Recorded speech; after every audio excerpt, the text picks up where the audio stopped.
ഹേ സിജി എന്നെ പണിക്കിട്ട് ഇരിക്കേ എന്ന് ചോദിക്കുമ്പോൾ പാത്രത്തിക്കിட்ட പേസി തേച്ചിക്കിട്ട് ഇരിക്കുകയും കഴിയുക.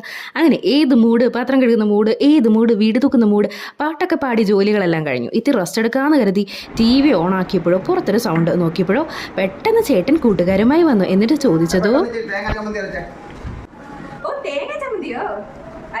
അങ്ങനെ അവർ നേരെ കിച്ചണിലേക്ക് കയറി. എന്നിട്ട് എവിടെ എന്തിരിക്കുന്നെന്ന് അറിയാതെ തപ്പിപ്പറക്കി ഏട്ടൻ തേങ്ങ തിരുകാനായിരുന്നു. പ്രശാന്തണൻ ചമ്മന്തിക്ക് വേണ്ടിയുള്ള ബാക്കി പരിപാടിയിലേക്കായി. ഇത് പുള്ളിക്കാരൻ്റെ സ്പെഷ്യൽ ചമ്മന്തിയാണെന്നാണ് പറഞ്ഞത്.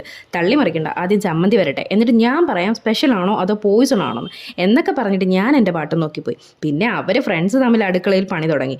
കൊച്ചുള്ളി, ഇഞ്ചി, വെളുത്തുള്ളി, പച്ചമുളക്, തക്കാളി എന്നിവയും പിന്നെ കുറച്ച് മുളക് പൊടി, ഉപ്പും കൂടി ചേർത്തൊന്ന് കറക്കിയെടുത്തു. പിന്നെ ഇച്ചിരി തേങ്ങ തിരുകി വെച്ചതും ചേർത്ത് ഇളക്കി യോജിപ്പിച്ച് ഒന്നും കൂടെ മിക്സിയുടെ ജാറിലിട്ട് ചതച്ചെടുത്തു. അങ്ങനെ പ്രശാന്തൻ്റെ സ്പെഷ്യൽ ചമ്മന്തി റെഡി. സത്യം പറയാലോ, എല്ലാവരും ട്രൈ ചെയ്ത് നോക്കേണ്ട ഒരു അടിപൊളി ഐറ്റമാണിത്. ഇഡ്ഡലി, ദോശ, ചോറ് ഏതിൻ്റെ കൂടെയും സെറ്റാണ്. അങ്ങനെ റെസ്റ്റ് ഇൻ പീസിലിരുന്ന് ഞാനും ചമ്മന്തി കൂട്ടി. ചമ്മന്തി അരേ വാ. ഇനി ഒരു പ്ലേറ്റ് ചോറും കൂടി പോരട്ടെ. തക്കാളി ചേർത്തൊരു ചമ്മന്തി, അത് ഞാൻ ലൈഫിൽ ആദ്യമായിട്ടാണ് ടേസ്റ്റ് ചെയ്യുന്നത്. പക്ഷേ ഇത് അടിപൊളി സാധനം തന്നെയാണ് കേട്ടോ.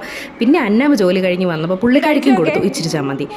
ഞങ്ങളുടെ വീട്ടിൽ എല്ലാവർക്കും ഈ റെസിപ്പി ഇഷ്ടപ്പെട്ടു. അപ്പം നിങ്ങൾക്കും തീർച്ചയായിട്ടും ഇത് ഇഷ്ടപ്പെടും. അതിന് നിങ്ങൾ വീട്ടിലൊന്ന് ട്രൈ ചെയ്ത് നോക്ക്. എന്നിട്ട് അതിൻ്റെ അഭിപ്രായം എനിക്ക് കമൻ്റ് ആയിട്ടിടുക. ഇന്നത്തെ വീഡിയോ ഇത്രയേ ഉള്ളൂ. Tata, bye bye.